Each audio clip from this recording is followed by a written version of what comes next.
حضرت امام شافعی فرماتے ہیں میرے علاقے کا ایک نوجوان تھا، عالم فاضل نہیں تھا پر نیک بڑا تھا، میرے ساتھ حج کرنے آ گیا اور مجھے وہاں جا کے پتا چلا وہ بھی آیا ہوا ہے۔ فرماتے ہیں وہ حج میں بڑی کوشش کرتا اس سے ملنے کی، تو کہتا حضور کیا حج میں باتیں کرنی، رب رب نہ کریں، احرام باندھا ہوا ہے بعد میں بات کریں گے۔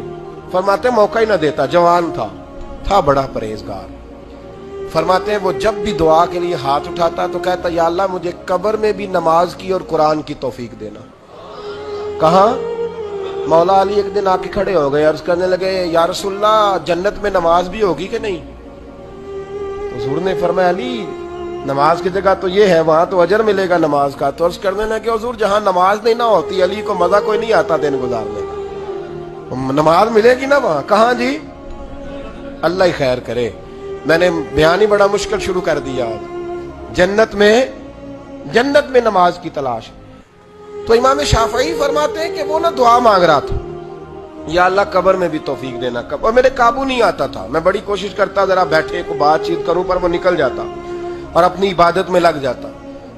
فرمانے لگے ایک دن نہ وہ حتیم کے پاس بیٹھ کے قرآن پاک پڑھ رہا تھا، میں 2-3 دفعہ گزرا تو پڑھ ہی رہا تھا، میں نے کہا آج قابو آ گیا ہے۔ میں اس کے پیچھے بیٹھ گیا اور میرے دل میں خیال تھا کہ جتنا بھی آج پڑھے گا نا میں نے اسے 2-4 باتیں کر کے ہی جانا ہے۔ آپ فرماتے ہیں میرے دل میں خیال آیا، اس نے قرآن مجید سمیٹا اور میری طرف دیکھ کے کہنے لگا حضور میں بھی آپ کا انتظار کر رہا تھا، آج میرا بھی دل تھا آپ سے ملنے۔ کہتے میں خوش ہو گیا، لیکن اس نے کمال کر دی، جیب سے چند دینار نکالے اور کہنے لگا حضور آج ظہر کی نماز کے بعد نا میرا انتقال ہو جائے گا، تو یہ نا پیسے رکھ لیں، کفن خرید کے نا تو میرا جنازہ پڑھ کے تو یہاں جنت المعلا میں دفن کر دینا۔ امام صاحب کہتے ہیں میں اگلے لفظ کہنے لگا تھا کہ مجھ پہ سختہ آ گیا، کہنے لگا حضور مہربانی کر دیں کہ آپ میرے علاقے کے، میں چپ کر گیا۔ ظہر کی نماز میں نے دوبارہ اس جگہ پڑھی تو میرے ساتھ صف میں موجود تھا، فرض بھی اکٹھے پڑھے، سنتیں بھی اکٹھی پڑھی، نفل پڑھ کے جب میں نے توجہ کی تو وہ زمین پہ لیٹا ہوا تھا، میں قریب جا رہا تھا تو اس کے کلمے کی آواز میرے کانوں میں آ رہی تھی، اور جب تک میں اس کے پاس پہنچا اس کی روح پرواز کر گئی تھی۔ عرش فرشتے بانگاں ملیاں، مکے پہ گئی شور، بلے شاہ ایسا نہیں ہوں مرنا، اتنے مر گیا ہی کوئی ہور۔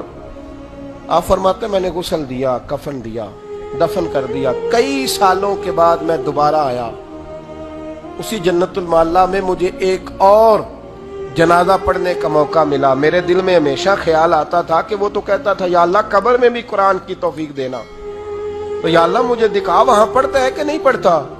تو امام صاحب فرماتے ہیں وہ میرے دل میں بات تھی، اللہ نے موقع دیا، میں دوبارہ جنازے میں گیا تو جو قبر کھودی گئی وہ اس کی قبر کے بالکل ساتھ تھی۔ اچانک میری نظر پڑی تو قبر کی دیوار گر گئی، لوگ پریشان ہو گئے، کہنے لگے آپ عالم اب آپ بتائیں کیا کرنا ہے؟ تو کہتا ہے میں نے جھانک کے ذرا آگے دیکھا تو اندر بیٹھ کے قرآن پاک پڑھ رہا تھا،